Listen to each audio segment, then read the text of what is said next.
You know, it's scary how far the Democrats and the progressive left are willing to go to get their agenda through when the head of the party, the president of the United States of disinformation, blatantly lies to the American people. That's sad and scary because there are so many snowflakes who hang on every word out of that crooked man's crooked mouth. This week, when Joe Biden, outside of Marine One, made some off-the-cuff comments about guns, and boy, did he ever murder those stats. Listen. 9mm bullet blows the lung out of the body. So the idea of these high-caliber weapons is that there's simply no rational basis for it. I just don't even know where to start with that. Well, let's start with this. A 9 caliber, America's most popular handgun, is a high-powered gun able to blow your lungs clear out of your body. Said no one, anywhere, ever. At least no one who knew anything about firearms. Where did the president get that idea? He was roundly mocked across social media for making such a clueless claim. Oh, wait a minute. I bet he got that idea from his socialist idol up north. We're introducing legislation to implement a national freeze on handgun ownership. What this means is that it will no longer be possible to buy, sell, transfer, or import handguns anywhere in Canada. In other words, we're capping the market for handguns.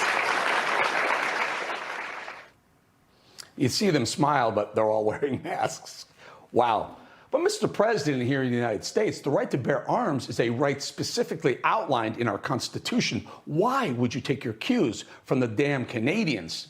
No offense to pro-gun Canadians. I hope you stay with us, both of you.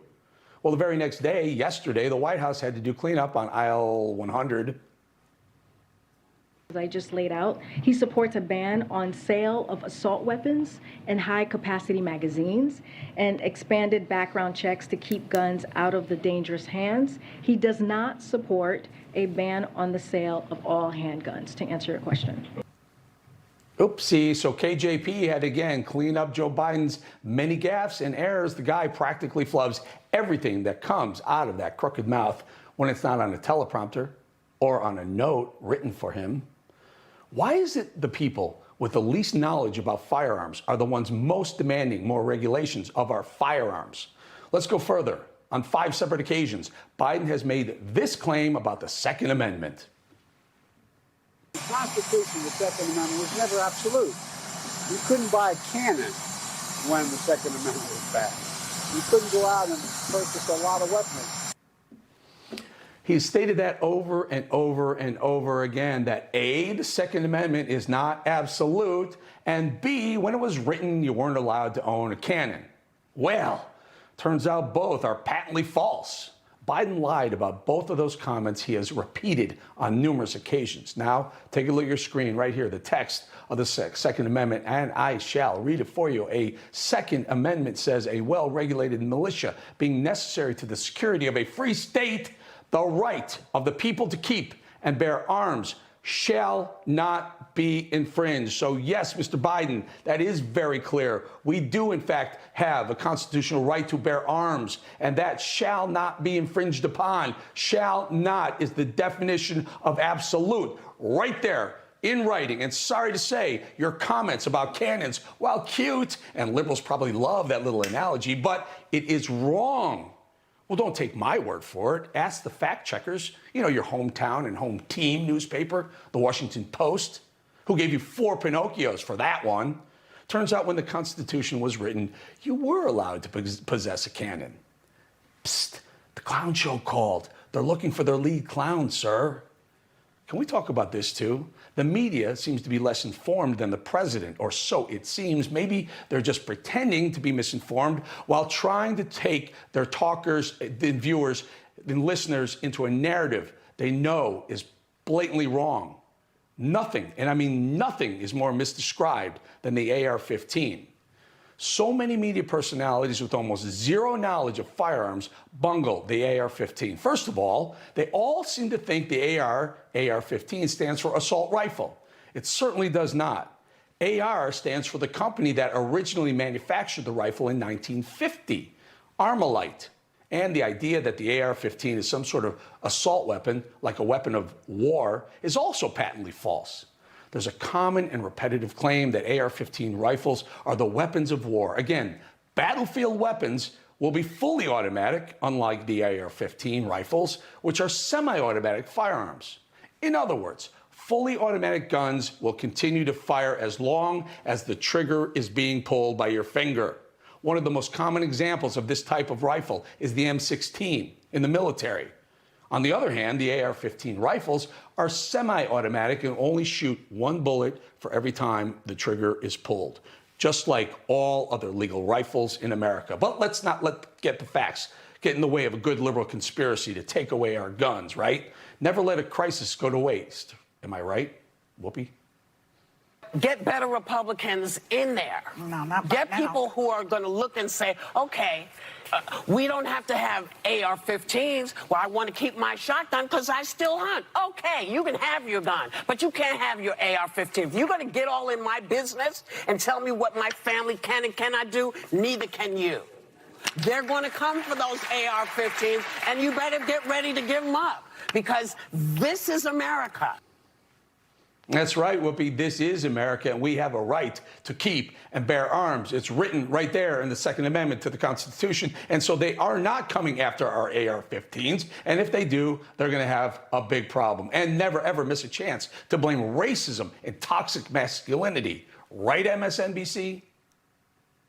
Gun ownership isn't just about the NRA. It's about an entire identity, and it's intertwined in many ways like a braid with our notions of masculinity, of racism, and guns.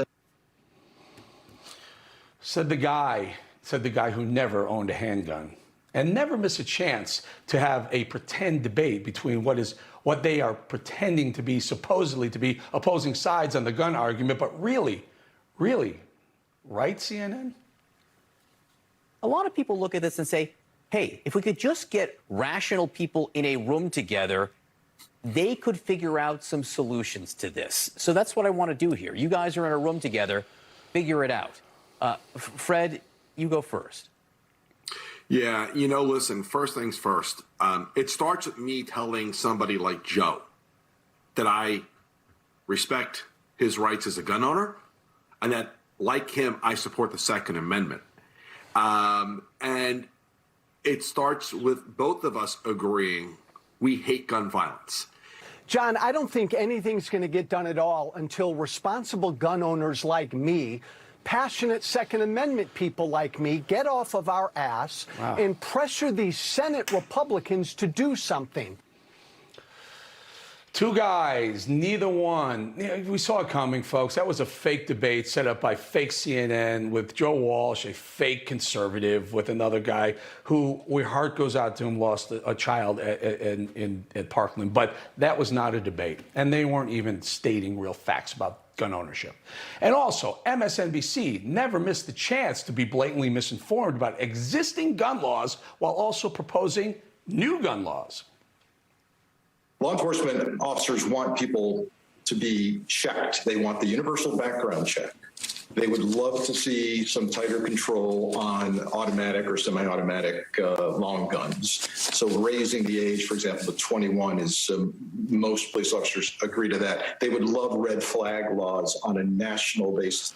I would say if we couldn't enact them a decade ago, but certainly after Uvalde, if we can enact them, what does it say about the state of American democracy? Yeah. What does it say about the state of our democracy? Well, John Heilemann, I presume the answer to that question is that you have no idea, no clue what you're talking about, because automatic weapons have been banned in the United States since the early 1900s. So yes, once again, Joe Obama and you liberal leftists looking to snowflakeify America, we do have rights, and they're outlined in the Constitution again, and you can't override those laws and rules with your cheap trickery using that lame executive order thing you always do. You need congressional approval and more to alter the Constitution. You need a supermajority in the Congress. Mr. Biden, it's very clear.